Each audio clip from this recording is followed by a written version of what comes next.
Bab 25. Rencana Vacation. Penulis cantik itu terbangun dari tidur panjangnya karena wajahnya terkena sinar matahari dari jendela kamar yang gordennya tidak tertutup. Ia pun menggeliat di atas kasurnya karena masih merasa mengantuk. Setelah itu ia melamun dan memikirkan apa yang telah terjadi padanya. "Aduh, sakit banget kepalaku," keluh penulis itu. Setelah berkata seperti itu ia tiba-tiba saja merasa mual dan segera berlari ke kamar mandi. Setelah beberapa kali ia mengeluarkan isi perutnya karena mual, ia pun duduk di sofa dengan minuman hangat yang sudah ia ambil dari dapur. "Oh sial, aku baru ingat. Aku kemarin pergi ke klub malam dan minum alkohol. Enggak mau lagi aku minum alkohol, ternyata efeknya menyakitkan," ucap Alina, karena memang baru kali itulah ia nekat ke klub malam dan minum alkohol yang selama ini belum pernah ia sentuh. "Lemes banget aku," keluhnya lagi. Gimana aku bisa pulang ya?" Pikirnya baru sadar kalau ia lupa bagaimana caranya ia pulang semalam. Penulis cantik itu diam dan mengingat-ingat semua kejadian yang terjadi malam itu. "Oh my god, semalam aku mabuk dibantu sama Fatan. Astaga, banyak banget kata-kata ngelantur yang keluar dari mulutku semalam. Ah malunya," gumam wanita itu. Penulis itu mengacak-acak rambutnya yang pendek itu dan menendang-nendang kakinya ke udara. "Enggak, enggak apa-apa. Aku pura-pura lupa aja kalau ketemu sama dia. Lagi pula, kenapa aku harus malu sama dia? Itu malah bagus. Dia bisa aja jeti jijik sama aku. Terus dia pergi dari kehidupanku?" Hahaha, sambung penulis itu. Lalu terdengar suara ponselnya berdering. Penulis cantik itu mengambil ponselnya dan melihat siapa yang menelpon. "Ngapain sih dia nelpon aku?" gumamnya lalu mengangkat telepon itu. "Apa?" tanya Alina dengan cetus. "Kamu udah bangun?" tanya Fatan dari panggilan telepon itu. "Kalau aku belum bangun, gimana caranya aku angkat telepon dari kamu?" "Iya juga ya. Kamu nggak apa-apa? Kepala kamu pasti sakit dan kamu juga pasti merasa mual." "Aku nggak apa-apa. Kenapa kamu nelpon aku?" "Oh ya, kata Retno lusa kita hanya berdua untuk melanjutkan pekerjaan yang kemarin soalnya dia ada urusan dan ngambil cuti." "Kenapa Kak Retno nggak nelpon aku sendiri?" "Kamu nggak jawab panggilan telepon dari dia katanya. Makanya dia nelpon aku." "Ya udah, nanti bisa kita atur itu." Aku tutup teleponnya. "Aku mau sarapan." Panggilan telepon langsung ditutup oleh Alina tanpa menunggu jawaban dari Fatan. Hah, males banget aku. Kenapa juga harus dia sih komikus dari ceritaku? Dari? Pada aku pusing mikirin itu, aku mau ke pasar dulu buat ngisi stok kulkas karena udah habis. Alina pun bergegas mandi dan segera bersiap-siap untuk keluar rumah. Hari ini, penulis itu memilih untuk mengenakan pakaian yang lebih tertutup. Ia juga memakai make up yang tipis di wajahnya. Setelah itu ia pun keluar dengan mobil kesayangan dan menuju ke pasar.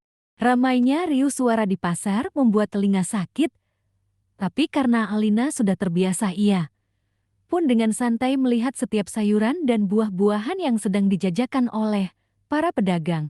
Lalu penulis itu tertarik pada buah naga yang terlihat begitu segar dan memilih beberapa untuk ia beli.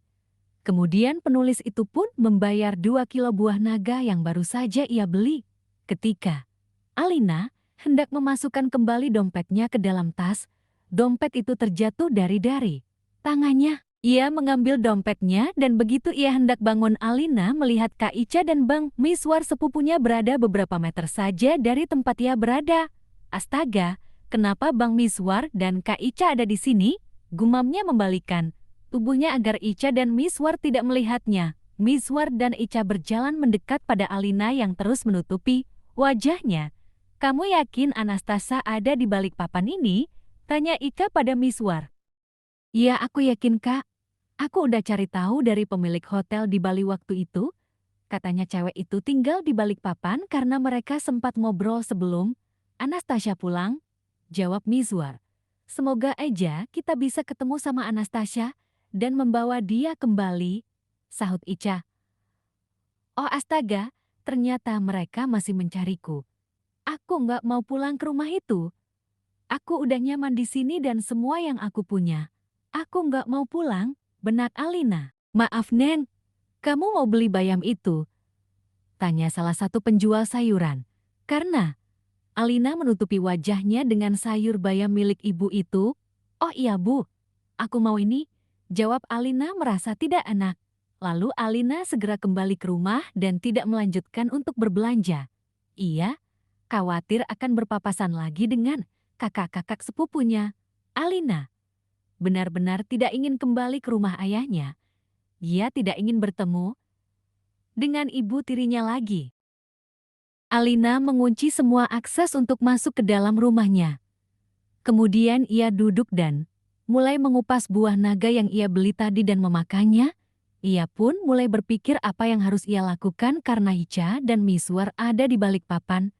Alina sungguh tidak ingin kembali pada masa lalunya apapun yang terjadi kecuali jika ada seorang pria yang ingin menikah dengannya. Arg, kenapa juga Bang Miswar sama Kak Ica itu masih aja nyariin aku sih? Pusing, aku jadinya, aku harus cari cara agar mereka nggak bisa nemuin aku ataupun papasan. Seperti tadi di pasar, gumamnya. Lalu terciptalah sebuah ide di benak Alina. Aku harus meninggalkan rumah untuk beberapa waktu untuk menghindari mereka. Tapi di mana ya aku harus bersembunyi? Pikirnya, apa aku pergi vacation aja ya? Udah lama juga aku nggak menghirup udara segar di desa dan juga pemandangan di desa pasti sangat menakjubkan. Oke sekarang, aku cari dulu desa mana yang bisa aku kunjungi untuk vacation di internet. Ucap penulis cantik itu, ia pun segera mencari tempat yang ia inginkan untuk dikunjungi lewat internet.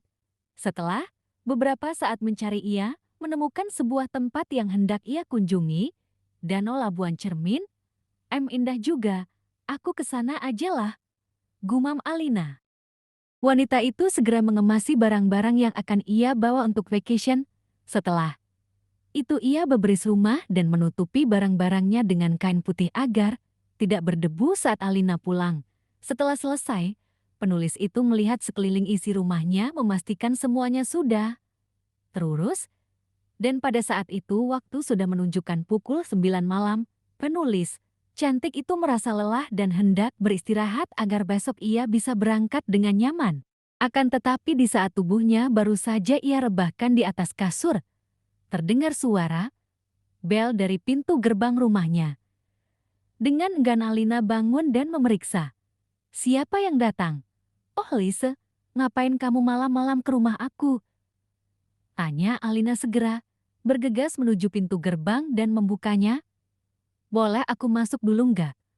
Pinta Lise. Oh, tentu saja ayo masuk. Ajak penulis itu. Mereka berdua pun masuk ke dalam rumah Alina yang sudah rapi tertutup oleh kain putih. Kenapa ini Lin? Kamu mau pindah? Tanya Liz bingung. Hahaha, nggak bukan gitu. Ayo ke kamar aja. Nanti aku kasih tahu. Tapi kamu, cerita duluan kenapa kamu datang? Ujar penulis itu. Liz pun masuk ke dalam kamar Alina dan Alina mengambil minuman untuk mereka. Berdua di dalam kamar, ini minuman untuk kamu, sodor Alina. Thank you. Setelah meminum minuman itu seteguk, Liz mulai melihat ke arah Alina dengan mimik wajah sedih. Ternyata Liz sedang merasa sakit hati karena atasannya merebut kekasihnya dan kekasihnya juga mau dengan atasannya. Aku benar-benar ngerasa terhianati banget Lin. Bisa-bisanya mereka berdua kayak gitu. Sama aku selama ini udah nganggep atasan aku udah kayak kakak aku sendiri dan aku juga udah dalam banget sayangnya sama pacar aku. Tapi mereka kok tega sama aku. Hua. Tangisan Liz pecah di akhir perkataannya. Alina pun memeluk tetangganya itu dan mencoba menenangkannya. Apa aku ajak aja Liz vacation ya? Tapi karena aku udah sering sendirian Jati takut ngajak orang. Benaknya, perlahan tangisan Liz reda. Ia pun mengelap sisa-sisa air matanya. Aku udah ngerasa sedikit lega. Sekarang kamu harus bilang kenapa rumah kamu kayak gini. Tanya Liz. Alina terdiam sejenak. Ia masih bimbang haruskah ia mengatakan yang sebenarnya dan mengajak Lise. Ataukah dia tidak perlu untuk mengatakannya pada Lise? Lin, kenapa dim aja? Kamu nggak mau bilang lagi? Lin, aku tuh pengen banget temenan sama kamu, sahabatan sama kamu. Kita juga tetangga, ucap Lise. Alina tertunduk sebelum menjawab, maafkan aku ya Lis, aku pasti terlalu bersikap dingin ya. Aku cukup sulit beradaptasi karena setiap orang yang selalu ada di dekatku, pasti ia akan pergi meninggalkanku atau akan menzalimi aku. Jawab Alina. Jadi selama ini kamu tidak ingin bersahabat itu karena masa lalumu, anggukan Alina. Menjawab pertanyaan itu. Lis memegang tangan Alina. Lin, tidak semua orang seperti itu. Ya memang, kita harus selalu berhati-hati dan jika memang masa lalu kamu kayak gitu aku paham kekhawatiran kamu.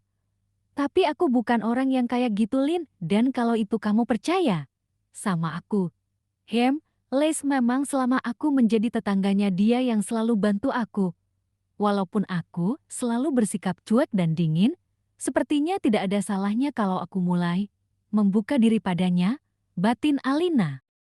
Baiklah, ucap penulis cantik itu setelah ia berpikir, apa? Kamu mau jadi sahabatku? Tanya Lis dengan mimik wajah bahagia. Jawaban singkat dari Alina dengan diiringi anggukan kepalanya. Lis memeluk Alina. Nah gitu dong, janganlah kamu mengurung dirimu sendiri dalam keterpurukan. Jadi Alina, katakan padaku, kenapa rumah kamu kayak gini?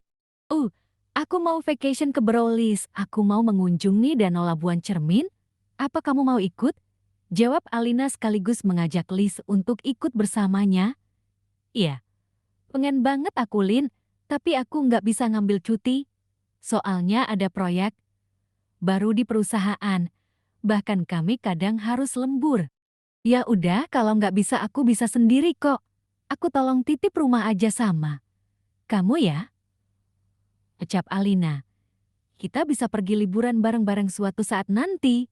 Sambung penulis cantik itu. Iya Lin. Maaf aku nggak bisa ikut. Ya udahlah, sekarang udah malam. Kamu menginap aja dulu malam ini. Aku udah ngantuk banget mau ngunci pintu lagi bersama.